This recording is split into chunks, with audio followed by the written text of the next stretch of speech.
inta noloshay hadaad ilaahay weheshato inantayda wanaagsanay maalinta dhimato ee qabriga lagu dhigo qabrigu waa kelinimo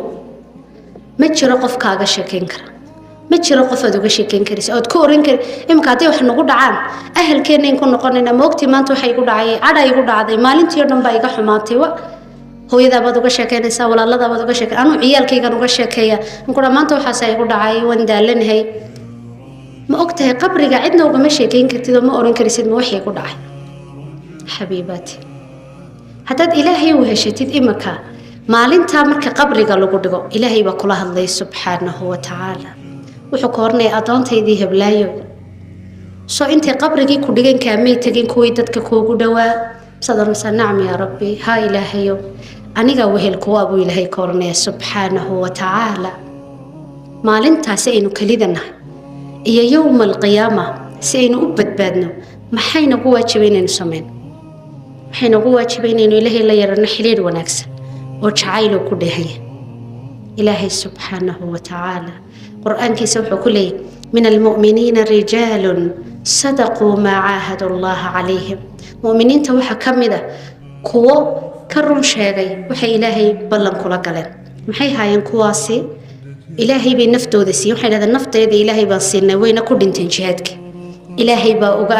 inooga sheekeeyay inako dhan saynu ogaanay ilaahay baa xusay subhanahu wa ta'ala innakum maxaynu nari waxaynu nahay muslimiin oo nastaslimu lillahi rabbil alamin ilaahay baan isku dhiibnay baynu oran laakiin kamaynu run sheegin hablahaygiyo waxaynu nahay dad ilaahay isku dhiiba ilaahay adoomo u ah adoonnimadii maynu sheegin been baynu sheegaynaa khiyaamaynu samaynaynaa waxbaynu xamanaynaa dadkaynu isku diraynaa marka kamaynu run sheeg miyaanaynu doonaynin inuu ilaahay nagu dhaahdo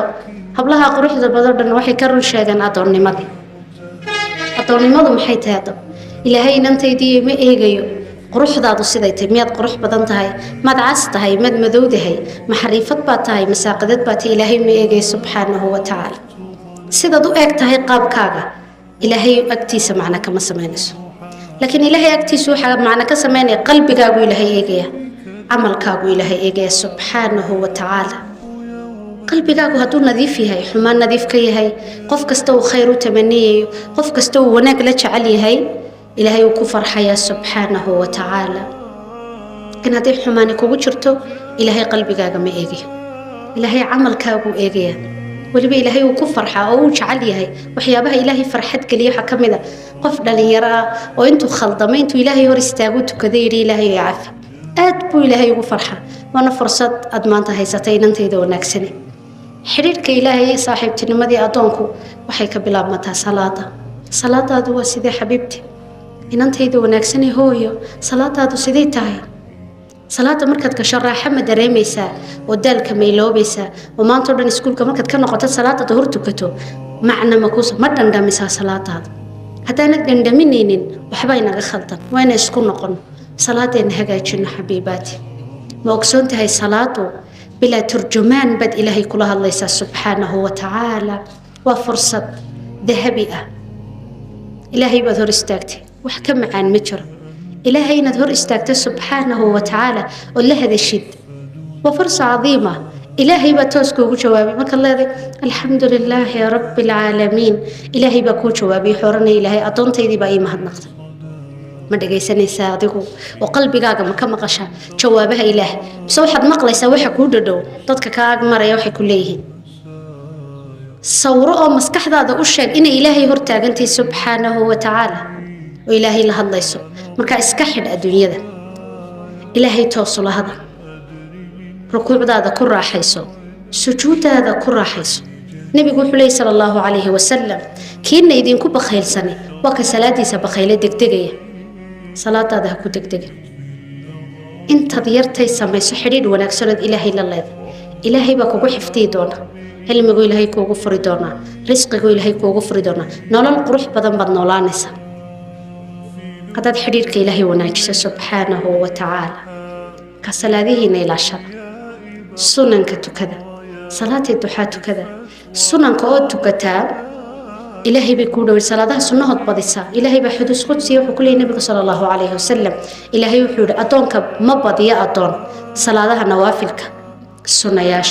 هتو بديا أني هو يسود هذا هتو يسود هذا نوان على هذا بولي إلهي سبحانه وتعالى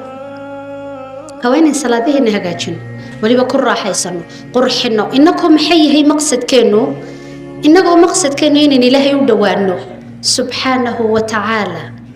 إلهي محل ودوانا يا كلا ذكرك إلهي حلي فاذكروني أذكركم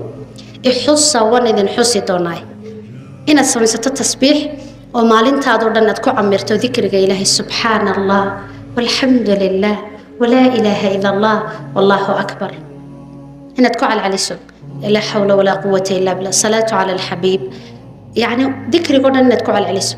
أذيكو مسكح ذا أشياء إنه إلهي كحصة سبحانه وتعالى أو إذا هذا أدونتي دي باي أمانتي أدونتي دي هبلايا وينيسي إلهي بأدونك إسكاله إلهي بآخر إسكاله أنت أتكفكر إلهي يكتيس السيدات كتاهي أيوم بين الله شادونا ونكسنانيسا waxay jireen ka dad caano dhulka ka caano la garanay hebel leeyahay laakiin waxa soo dhan ka wanaagsan inuu Ilaahay ku garanayo Ilaahay ku sheegay subhanahu wa ta'ala malaa'iktu ku sheegay Ilaahay malaa'il a'la in laga sheega ka wanaagsan oo maxaa lagu sheegay salaadaha ka wanaagsan salaad wanaagsan oo Ilaahay aqbalina tukato inaad xusto Ilaahay isagoo Ilaahay soo ku xuso